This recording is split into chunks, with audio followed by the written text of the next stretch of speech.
Viewers, আপনারা দেখছেন মশলা কষা হচ্ছে, পাতি হাঁসের মাংস রান্না করা হবে। আপনারা ভিডিওটি দেখতে থাকুন, সম্পূর্ণভাবে দেখুন। আপনারা এভাবে বাসায় রান্না করে খেতে পারবেন। মাংস ছাড়া হচ্ছে, মশলার সাথে মাংস মিশে নেওয়া হচ্ছে ভালোভাবে।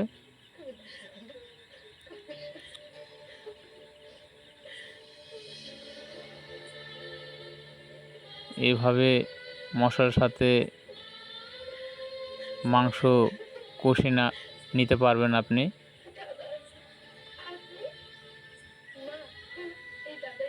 মাংস কষতে কষতে একসময় সুন্দর একটা ফ্লেভার দেবে, আপনি বুঝতে পারবেন যে মাংসটি রান্না হয়ে গেছে।